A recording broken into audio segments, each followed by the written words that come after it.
다윗이 온 이스라엘의 왕이 되다. 사무엘하 4장 1절에서 12절, 5장 1절에서 5절 말씀입니다. 사울의 아들 이스보셋은 아브넬이 헤브론에서 죽었다함을 듣고 손에 맥이 풀렸고 온 이스라엘이 놀라니라. 사울의 아들 이스보셋에게 군지휘관 두 사람이 있으니 한 사람의 이름은 바하나요, 한 사람의 이름은 레갑이라. 베냐민 족속 브에롯 사람 림몬의 아들들이더라.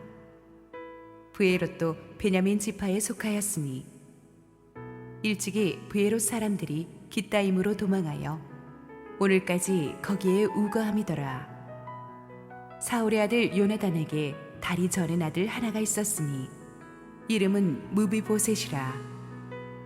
전에 사울과 요나단이 죽은 소식이 이스라엘에서 올 때에 그의 나이가 5살이었는데 그 유모가 안고 도망할 때 급히 도망하다가 아이가 떨어져 절게 되었더라.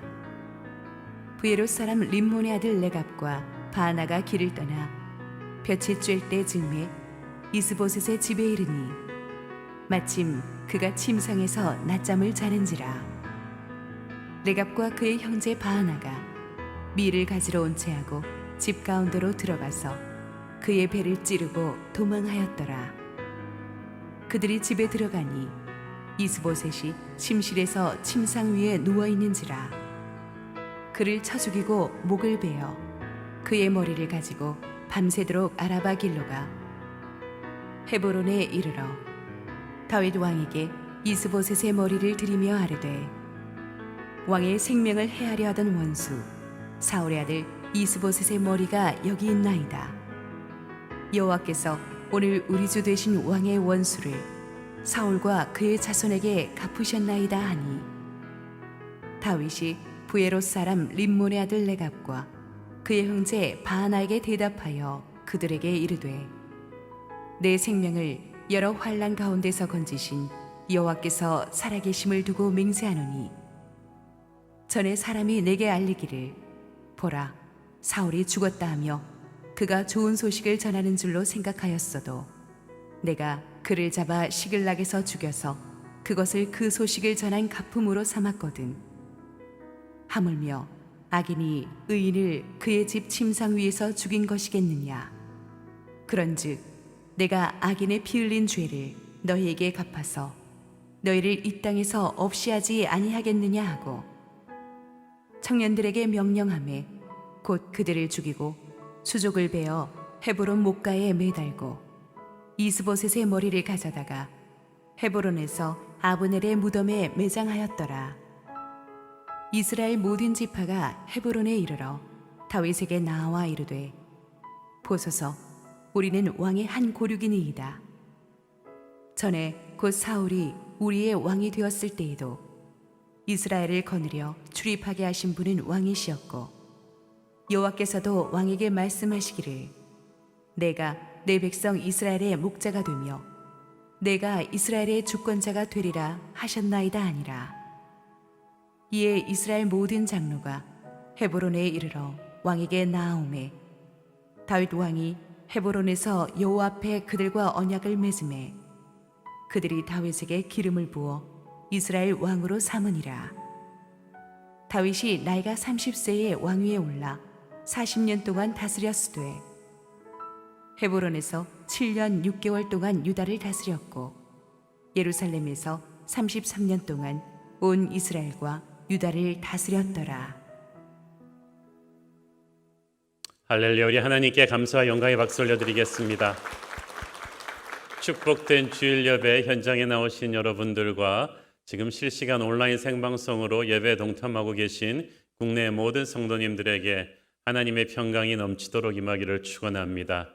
우리 함께 기도하시고 말씀 보겠습니다.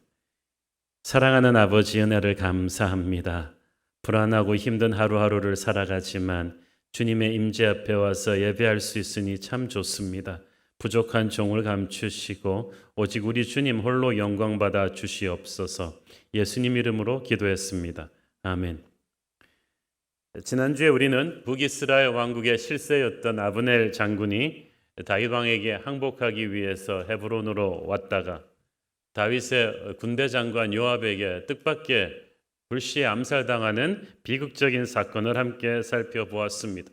아브넬을 암살한 요압은 다윗의 오른팔과도 같은 군대 총사령관이었습니다. 다윗의 광야 생활 동안에 동고동락하면서 많은 공을 세웠지만 신하들 앞에서 왕에게 사납게 대들 정도로 그 위세가 대단했습니다.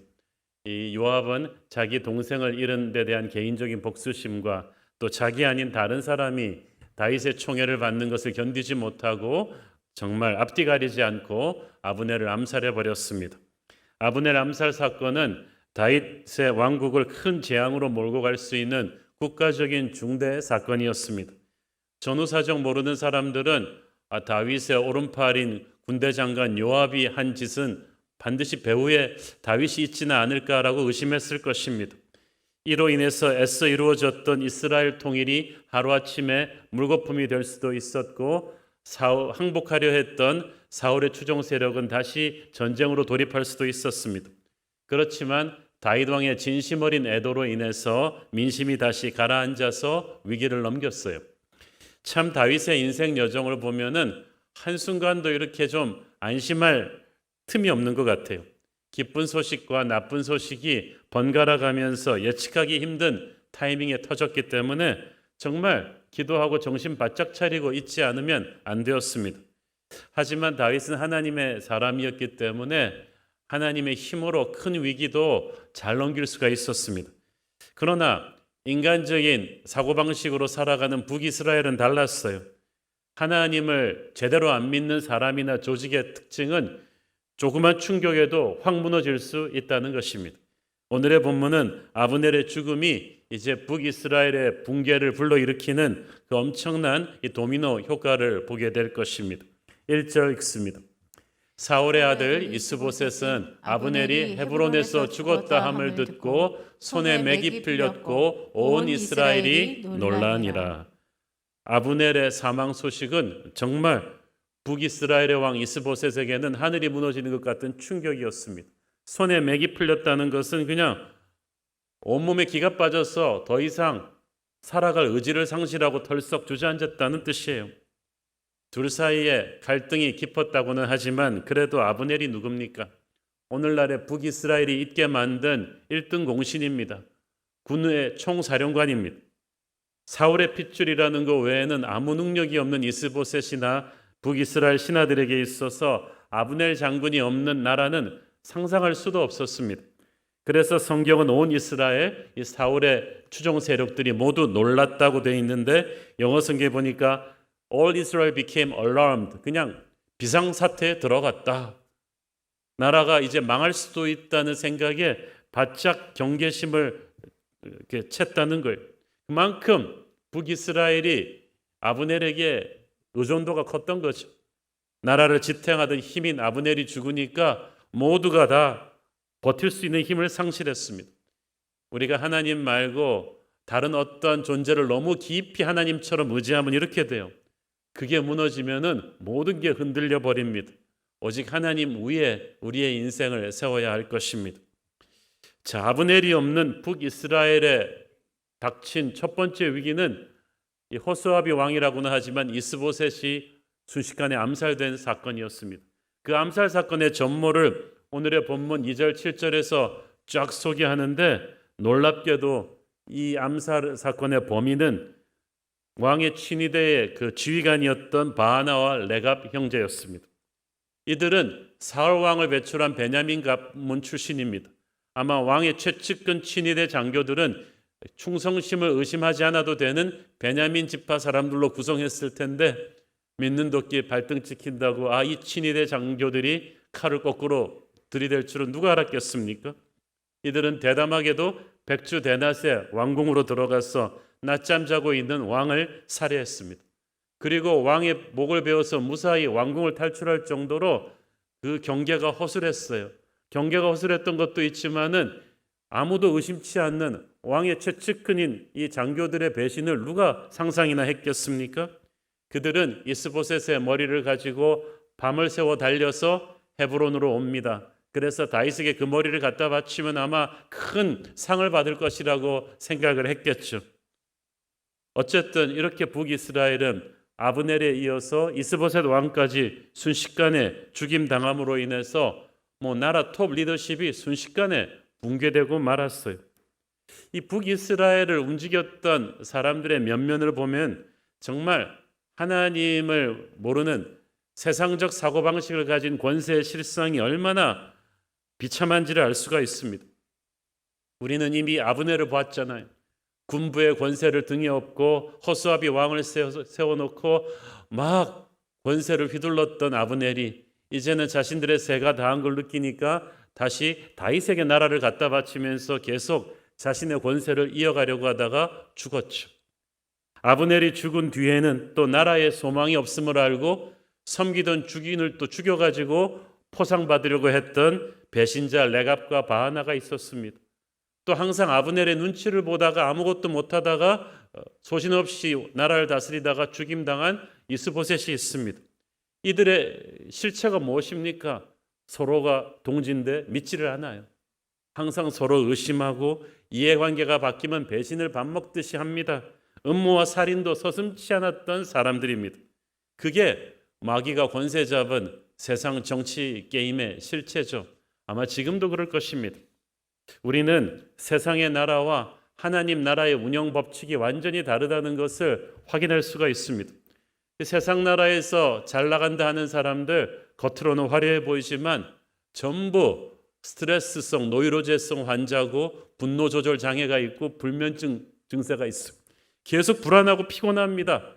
그 누구도 믿을 수가 없으니까 항상 사람 눈치를 봐야 되고 불안합니다. 그러나 하나님의 사람은 하나님 한 분의 눈치만 보면 되니까 이렇게 불안하지가 않죠. 그들은 열심히 복잡하게 머리를 굴리면서 영악하게 살았지만 그들의 모든 수고와 노력은 한순간에 수포로 돌아갔습니다. 모두 예상치 못했던 비극적인 최후를 맞았고 결국 나라는 다윗의 손에 그냥 넘어가고 말았어요. 그들 나름대로 세상적인 브레인을 굴리면서 아주 치열하게 노력했지만 하나님의 나라는 우리의 영악함과 노력으로 이루어지지 않습니다. 오직 하나님의 섭리로 이루어지기 때문에 우리 인간들이 아무리 헛된 야망을 가지고 사특한 음모를 꾸며도 소용이 없어요. 그런 사람들 보면 그냥 불쌍히 여기십시오. 아유, 그냥 소용없는 짓을 왜 저렇게 하고 있나. 하나님의 나라는 하나님의 기름 부으신 자의 것이에요. 하나님과 동행하는 자만이 그 나라를 다스릴 수가 있습니다. 이스보셋을 배신하고 주군을 암살한 이 바하나와 레갑은 심각한 착각을 하고 있었습니다. 8절 읽습니다. 헤브론에 이르러 다윗 왕에게 이스보셋의 머리를 들이며 아뢰되 왕의 생명을 헤아려 하던 원수 사울의 아들 이스보셋의 머리가 여기 있나이다. 여호와께서 오늘 우리 주 되신 왕의 원수를 사울과 그의 자손에게 갚으셨나이다. 참, 그 말도 참 술술 잘해요. 그 자기 주군을 배신하고 그 머리를 갖다 바치면서 한다는 말이 다윗 왕이요, 당신의 생명을 헤아려 하던 사울의 아들 이스보셋의 머리를 우리가 가져왔습니다. 이것은 하나님께서 왕의 원수를 갚으신 것입니다. 하나님의 이름을 팔면서 자신들의 공로를 내세우는 거예요. 그러니까 무슨 말입니까? 자기들이 하나님의 사자라는 거 아니에요. 그들은 다윗이 앞으로 이제 큰 상을 내릴 걸 기대했던 것 같은데 누울 자리 보고 다리를 뻗어야 된다고 사람을 잘못 보아도 한참 잘못 보았습니다. 만약 다윗이 세상의 왕이었다면, 사울 같은 왕이었다면 큰 상을 내렸겠죠. 그러나 다윗은 세상의 가치관으로 사는 왕이 아닙니다. 그는 하나님이 세우신 왕이요, 평생 하나님과 예배하며 걸어온, 그래서 머릿속이 세상적인 처세술이 아닌 하나님의 가치관과 지혜로 가득 찬 사람이에요. 그렇기 때문에 다윗은 이스보셋을 죽이고 나서 이 통일 왕국을 이루겠다는 생각이 추호도 없었습니다. 만약 다윗이 애초에 그런 생각이 있었다면 광야에서 사울을 죽일 기회가 2번 있었을 때 그때 끝냈겠죠. 고생 안 할 수도 있었잖아요. 그러나 다윗은 그렇게 하지 않았어요. 인생관이 달랐기 때문이에요.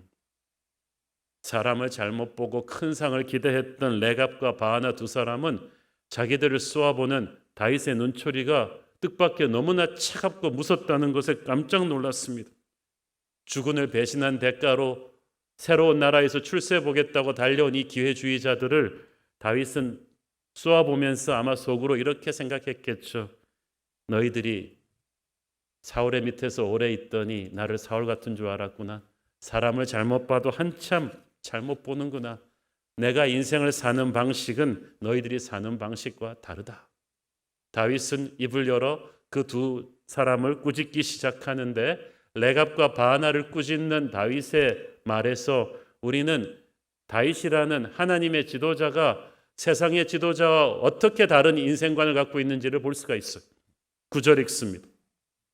다윗이 부에롯 사람 림몬의 아들 레갑과 그의 형제 바하나에게 대답하여 그들에게 이르되 내 생명을 여러 환난 가운데서 건지신 여호와께서 살아계심을 두고 맹세하노니. 첫째, 다윗은 말합니다. 지금까지 내 생명을 수많은 환난 속에서 건지신 분은 하나님이셨다. 그 어떤 인간도 나를 도와준 것이 아니다. 오히려 인간들은 항상 배신했죠. 지금까지도 나는 그렇게 살았기 때문에 앞으로도 너희들 같은 기회주의자들의 도움에 의지해서 살지 않을 것이다. 정말 말 그대로죠. 다윗은 10년이 넘는 그 파란만장한 광야 생활, 그리고 유다의 왕이 올라서 이 내전을 치르는 7년 반, 그 오랜 세월 동안 이 자리까지 오는 데 있어서 사람의 돈이나 힘을 의지하지 않았습니다. 지름길로 갈 수 있다고 누가 유혹해도 불의한 길은 가지 않았어요. 그래서 사울을 죽일 기회 2번을 스스로 무산시킨 거예요. 하나님만 믿고 인내했습니다. 우리가 하나님의 뜻이 이루어지는 걸 기다리는 시간에 유혹을 이기지 못하고 마음이 조급해져서 불의한 자들의 힘을 빌리는 편법을 쓰잖아요. 그러면 반드시 나중에 그들에게 휘둘리게 됩니다. 약점을 잡혀버렸으니까. 다윗은 절대 그렇게 하지 않고 인내했습니다. 결국 그는 가장 합당한 하나님의 방법으로 왕위에 올랐습니다. 이게 다윗의 인생관이에요. 그런데 이 사람들은 이 다윗을 모르는 거예요. 10절 11절 읽습니다. 전에 사람이 내게 알리기를 보라 사울이 죽었다 하며 그가 좋은 소식을 전하는 줄로 생각하였어도 내가 그를 잡아 시글락에서 죽여서 그것을 그 소식을 전한 가품으로 삼았거든. 하물며 악인이 의인을 그의 집 침상 위에서 죽인 것이겠느냐. 그런즉 내가 악인의 피 흘린 죄를 너희에게 갚아서 너희를 이 땅에서 없이 하지 아니하겠느냐 하고. 다윗이 지금 무엇을 말해주고 있습니까? 이전에 사울과 요나단이 전사했다는 소식을 다윗에게 전해준 아멜렉 병사가 있었죠. 그 소식만 전했으면 좋았을 텐데 이 아멜렉 병사도 한껏 노리고 와가지고 거짓말을 하죠. 자기가 사울을 죽였다고. 그러면 상 받을 줄 알았나 봐요.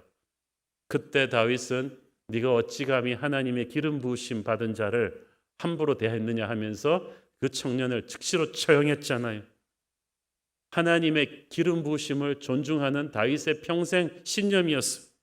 그리고 말합니다. 내가 그때도 그렇게 했는데 하물며 너희 악인들이 자신의 집 침상 위에서 자던 너희의 죽은 이스보셋을 죽였으니 그 피 흘린 죄를 내가 갚지 않겠느냐? 그리고 즉시 그들을 죽여버렸어. 다윗은 비열한 살인을 행한 자들, 자기의 주군을 배신한 자들을 칭찬해 주지 않았어요. 나의 적을 죽여줘서 고맙다고 상 주지 않았어요. 오히려 분노했습니다. 다윗은 처음부터 권력에 눈이 멀어서 수단방법 가리지 않고 왕이 되려고 한 사람이 아니에요. 그는 권력보다 하나님의 정의를 더 생각했습니다. 그래서 이스보셋을 배신한 자들을 하나님의 칼로 심판한 것입니다. 자, 여러분, 통치자는 때로는 칼로서 말합니다.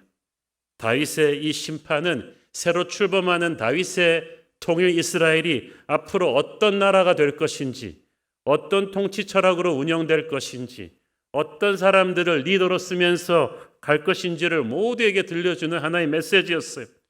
신의를 저버리고 자기 살기 위해서 주군을 배신하고 하나님의 기름 부은 자를 함부로 죽이는 그런 사람들은 절대 나의 나라에서 출세할 수 없다. 그런 음모와 살인과 배신을 하는 자들을 지금 당장 내게 도움이 된다고 해서 포상하면 그 나라는 망하는 거예요. 나는 그런 사람들이 절대 내 왕국에서 관료가 되지 못하게 하겠다는 것을 선포해 준 거예요. 하나님의 나라는 불의를 행하지 않습니다. 공의와 정직을 행하며 선한 일에 힘쓰죠. 다윗은 레갑과 바하나를 죽임으로써 앞으로 다윗에게 몰려올 수 있는 포텐셜 레갑과 바하나 같은 기회주의자들을 사전에 차단해 버린 거예요. No thank you. 그런 사고방식으로 사는 인재든 나는 필요가 없다. 뭐로 가도 서울만 가면 된다는 결과만 중시하는 세상 나라 방식으로 나는 나의 나라를 운영하지 않겠다. 이 나라는 하나님의 나라다. 목적이 선하다면 그 목적을 이루기 위해서 불의를 행해서는 안 된다. 어렵더라도 하나님의 길을 따라가야 하나님이 축복하실 것이다. 이 메시지를 다윗이 던진 거예요. 다윗은 12절에서 이 두 사람을 즉시 처형해서 손과 발을 베고 공개적으로 그들의 시신을 헤브론 목가에 전시합니다. 이는 이스보셋 암살에 다윗이 전혀 관여하지 않았고 주군을 배신한 이들의 행위가 잘못된 것임을 모든 백성들 앞에서 선포해 준 거예요. 방금 말씀드렸듯이 지도자가 누구를 상을 주고 누구를 벌을 주는가, 왜 상을 주고 왜 벌을 주는가는 엄청난 메시지입니다. 지금 정부가 누구를 상을 주고 누구를 벌 주느냐, 어떤 사람을 중직자로 쓰고 내리느냐는 국민들에게 지금 엄청난 메시지를 주고 있지 않습니까? 우리가 지도자의 자리에 가면 반드시 아브넬이나 레갑과 바하나 같은 기회주의자들이 접근해 올 거예요. 그들은 우리의 수족같이 굴면서 세상과 똑같은 방법으로 우리에게 성공하라고 유혹할 것입니다. 그때 우리는 그 유혹을 단호히 거절해야 돼요. 그 사람들이 한 행동이 지금 이 순간에는 내게 이익이 된다 할지라도 그러면 우리는 그들에게 휘둘리게 될 것입니다. 사람들 앞에서 권위를 세우지 못할 것입니다. 그러면 그런 사람들이 앞으로 계속 우리 곁에서 맴돌게 되는 거예요. 다윗은 이것을 원천 차단해 버린 거예요. 그리고 이스보셋의 머리를 가져다가 아브넬의 무덤에 함께 정중히 장사 지내 주었습니다. 이렇게 함으로써 다윗은 자신을 그토록 핍박했던 사울의 집안을 향해서 끝까지 예우를 갖춘 거예요. 그렇게 하니까 아직까지 사태의 추이를 관망하면서 불안해하고 있던 북이스라엘의 11지파들의 마음이 안심이 된 거예요. 다윗이 통일을 해도 우리에게 피해 보복을 하지 않겠구나. 사울 왕 일가를 저렇게 예우해 주면은 우리는 뭐 그 사람들 밑에 있었던 죄밖에 더 있는가? 혼란의 시기에 다윗은 이 포용의 리더십으로 민심을 한순간에 사로잡았습니다. 우리는 이 과정을 보면서 하나님께서 얼마나 자연스럽게 다윗을 통일 왕국의 왕자로 인도하시는지를 볼 수가 있죠. 사울이 죽고 난 뒤에도 사울의 자녀 세력들이 북이스라엘을 만들어서 무려 7년 반 동안 다윗 쪽과 싸웠잖아요. 처음 내전이 시작될 때만 돼도 다윗 쪽이 굉장히 불리해 보였어. 영토의 크기나 인구 숫자나 무장 상태 모든 게 다 북이스라엘이 강했어요. 그러나 다윗은 위축되지 않았고 불안해하지 않고 하나님을 믿으면서 기다렸습니다. 인간적으로 조급하게 무리수를 두지 않았습니다. 하나님을 바라보면서 그 과정에서 자꾸 자기에게 다가오는 악한 무리들과 타협하지 않았어요. 그러니까 다윗 대신 하나님이 일하셨어요. 할렐루야. 여러분, 우리가 하나님의 길을 가면서 하나님을 기다리잖아요. 그럼 하나님이 우리 대신 일하십니다. 그리고 단언컨대 그게 훨씬 더 효과적이죠. 하나님께서는 사울의 진영이 다윗이 손끝 하나 움직이지 않았는데 자기들끼리 치고받으면서 그냥 넘어지게 하셨어요. 하나님께서 의인을 도우시는 중요한 방법 중에 하나가 악인이 악인을 제거하는 것입니다. 사울 진영이 그렇게 됐어요. 군부 실력자 아브넬이 암살당하고 나니까 허수아비 왕이던 이스보셋 왕도 기회주의자 같은 측근 장교들한테 암살당하죠. 그 졸지에 북이스라엘은 리더십이 없는 공황 상태가 되었고 할 수 없이 모두가 백기를 들고 다윗에게 나올 수밖에 없는 상황이 되어버렸습니다. 하나님은 얼마나 놀라우신 분입니까?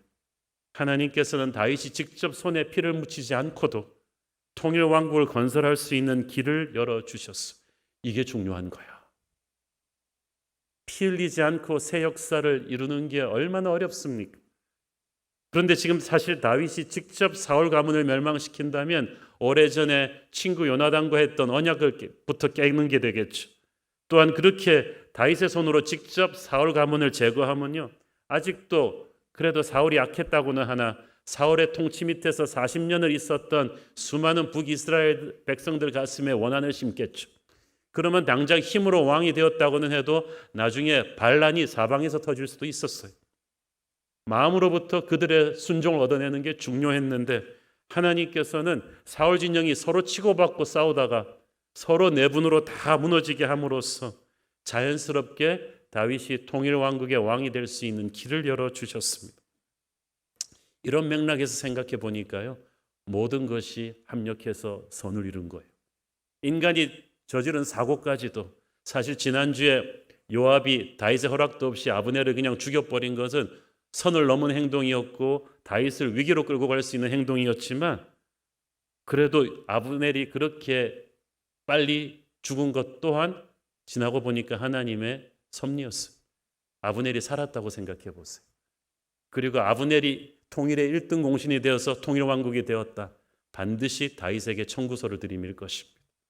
나를 인정해라.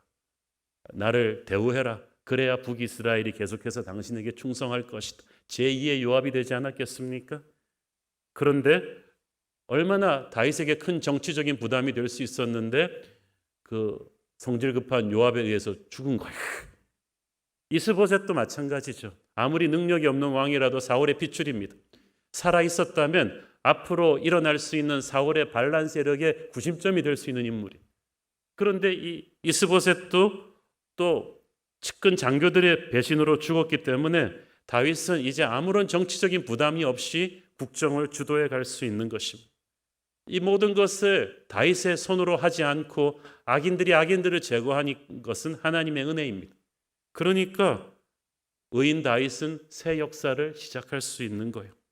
다윗이 이런 거를 자기 힘으로 하려고 그랬다 보세요. 자기 힘으로 막 적의 내분을 일으키고 이렇게 정치 게임을 하려고 그랬다면 잘 되지도 않고요. 문제가 많았을 거예요. 근데 순진한 다윗은 하나님만 바라보고 걸으니까 이런 정치 게임을 할지 모르니까 하나님이 하신 거예요. 여러분, 세상에서 너무 영악하려고 그러지 마세요. 처세술 너무 뛰어나려고 그러지 마세요. 자기 꾀에 자기가 넘어가요. 여러분은 순수하십시오. 하나님을 바라보고 하나님과 동행하며 가시면 이런 복잡한 일들은 하나님이 다 해결을 해 주실 줄 믿습니다. 오늘도 하나님께서는 오직 주를 바라보며 걷는 자를 위해 보이지 않는 곳에서 일하시고 계신 줄 믿습니다. 드디어 북이스라엘이 항복을 합니다. 5장 1절을 읽습니다. 이스라엘 모든 지파가 헤브론에 이르러 다윗에게 나와 이르되 보소서 우리는 왕의 한 고륙이니이다. 이스라엘 북부 지파들의 대표들이 다윗에게 와서 항복하면서 하는 말이 재미있습니다. 우리는 고륙입니다. 직역하자면 We are flesh and blood. 우리는 피를 나는 형제가 아닌가요? 우리가 남이가 다 이러면서 나온 거예요. 참 뻔뻔하기도 하죠. 아니 그럼 이걸 몰라갖고 지난 7년 반 동안에 죽어라고 싸운 거예요 그럼? 지난 7년 반 동안 원수처럼 싸우더니 이제 새가 분리해지니까 갑자기 우리는 하나입니다. 우리는 가족입니다.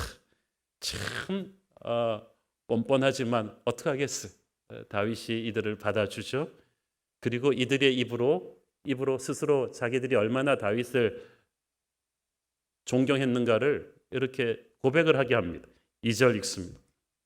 전에 곧 사울이 우리의 왕이 되었을 때에도 이스라엘을 거느려 출입하게 하신 분은 왕이셨고 여호와께서도 왕에게 말씀하시기를 네가 내 백성 이스라엘의 목자가 되며 네가 이스라엘의 주권자가 되리라 하셨나이다 하니라. 이스라엘을 거느려 출입하게 했다는 말은 원어로 번역하면 이스라엘 군대를 거느리고 수많은 전쟁으로 우리를 이끌고 승리하게 하신 분은 다윗 당신입니다. 실제로 그랬죠. 사울은 다윗이 골리앗을 죽이고 그 뒤 벌어진 수많은 블레셋과의 전쟁을 승리하지 않았더라면 사울 왕국은 무너졌을 거예요. 마치 이순신이 없었으면 임진왜란을 이기기가 불가능했듯이 모두가 그걸 아는 거예요. 그때부터 당신이 사울이 아닌 당신이 우리의 장군이었습니다. 왕의 중요한 책무는 외적을 물리치고 백성을 지키는 장군이 되는 것입니다. 우리가 예수님을 왕으로 모셨을 때부터 예수님께서 우리의 대장이 되셔서 모든 어둠의 권세로부터 우리를 지켜주시는 줄 믿습니다. 두 번째는 하나님께서 당신에게 일찌감치 우리의 목자가 되리라는 말씀을 주셨다고 합니다. 하나님께서는 다윗이 목자의 마음으로 백성들을 섬기기를 원하셨습니다. 목자는 양을 지배하지 않고 돌보고 섬기죠. 그러나 사울은 목자의 마음으로 백성들을 섬긴 것이 아니라 세상 왕처럼 지배하고 군림하려 했다가 망했죠. 이제 다윗은 이스라엘을 위해 이스라엘을 목양하는 그런 목자가 될 것입니다. 저는 우리나라 모든 영역의 지도자들이 좀 이런 목자의 마음으로 우리 국민들을 섬겨주기를 바랍니다. 북이스라엘의 장로들은 보면요, 일찌감치 하나님의 뜻이 다윗에게 있다는 걸 알고 있었어요. 그런데도 지난 7년 반 동안 다윗에게 대적해서 싸웠습니다. 아는 것하고 행하는 건 달라요. 왜 그들이 알면서도 다윗에게 저항했을까요? 자기들의 정치적인 이익과 이렇게 충돌하기 때문이죠. 그리고 불안했어요. 사울에게 충성하던 우리를 다윗이 과연 안아줄 것인가? 우리의 기득권을 다 내놓아야 되는 거 아닌가? 다윗은 그들을 포용할 준비가 되어 있었는데 그들은 다윗을 믿지 못했습니다. 그래서 7년 반을 끌면서 다윗에게 항복하지 못한 거예요. 사람들이 그래요. 하나님은 우리를 용서하시고 받아주실 준비가 되어 계신데 그걸 믿지 못하니까 하나님을 안 믿는 거죠. 하나님의 뜻이 뭔지를 알면서도 자기의 기득권을 지키기 위해서 신앙의 결단을 하지 못합니다.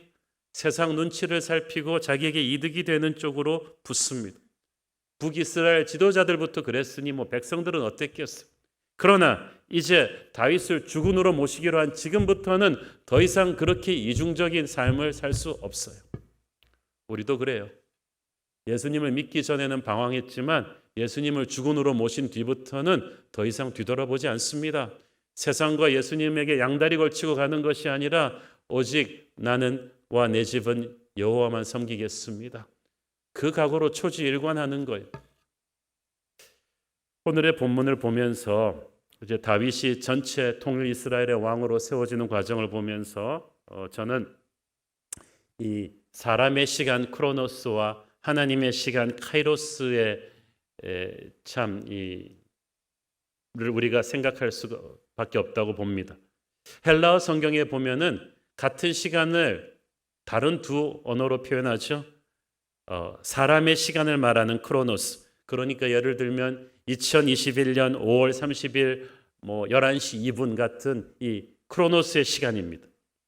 그러나 하나님의 때를 말하는 카이로스가 있는데 그것은 단순히 우리가 느끼는 시간이기 전에 영의 세계에서 하나님의 역사가 이루어지는 시간이에요. 그게 하루가 1000년 같고 1000년이 하루 같다는 거예요. 그래서 다윗의 인생을 여러분이 쭉 보시면 눈에 드러난 인간의 크로노스 뒤에 작용하는 하나님의 카이로스가 있어요. 3절을 보세요.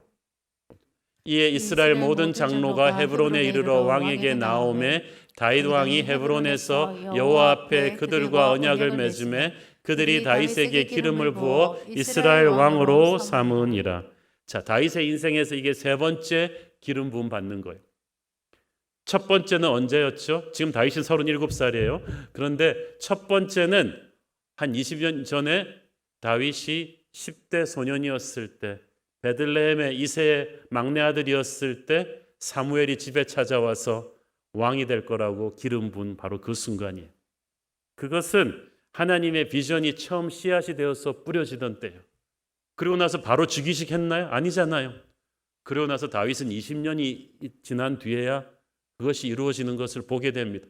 그것도 왕궁에 들어가서 장차 왕될 사람으로 수업받은 게 아니라 수없이 많은 도망자 정치범으로 쫓기다가 폭풍 같은 세월을 거쳐 왕이 됩니다마는 하나님의 카이로스에서 그때부터 다윗은 왕이었어요. 천사들이 알고 마귀가 두려워하는 하나님의 역사가 그때부터 시작된 거예요.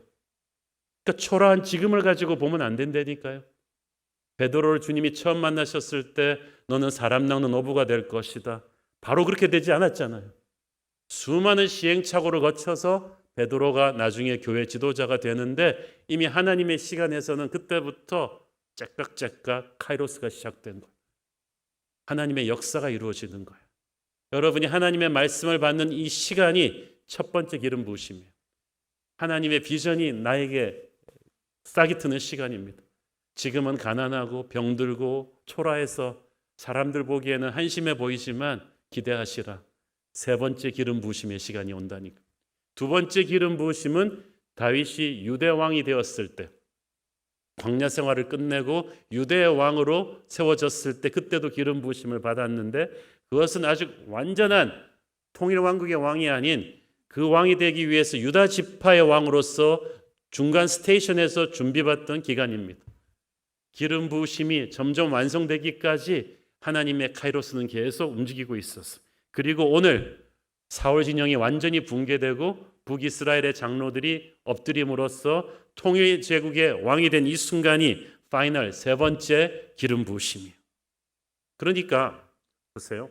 하나님의 사람에게 이 하나님이 약속을 주시고 그것이 이루어지는 이 카이로스의 과정은 놀랍습니다. 남과 비교하지 마세요. 왜냐하면 그 사람에게 준 은사와 열정과 상황에 따라 달라요. 벼는 심은 지 6개월이 지나면 곡식이 나오고 사과나무는 적어도 3년, 5년은 지나야 열매가 나오는데 누가 더 낫다고 말할 수 없잖아요. 열매도 가을에 맺히는 것이 있고 여름에 맺히는 것이 있어요. 1년 만에 나오는 게 있고 3년, 6년이 지나야 나오는 게 있는데 아무리 서둘러도 하나님의 카이로스가 되지 않으면 열매가 맺히질 않아요. 다윗에게 이 비전이 이루어지는 카이로스랑 모세에게 이루어지는 카이로스가 다 다르죠. 영적인 열매가 그래요. 씨를 심었다고 해서 우리가 원하는 우리의 크로노스에 딱 맞춰지는 게 아니에요. 하나님이 각 사람마다 정하신 때에 하나님의 카이로스가 정확하게 이루어졌을 때 비로소 열매를 거두는 것입니다. 그래서 항상 하나님의 카이로스, 우리의 크로노스가 정확하게 다시 만나는 과정을 하나님은 연단의 시간, 인내의 시간이라고 하시죠. 다윗은 헤브론에서 7년 6개월 동안 유다 지파의 왕으로 있으면서 자기의 카이로스가 완전히 무르익기를 기다립니다. 쉽지 않은 시간입니다. 처음부터 다윗을 지지했던 다윗의 출생 지파 유다를 제외한 나머지 11지파는 모두 다윗의 적대 세력이었어요.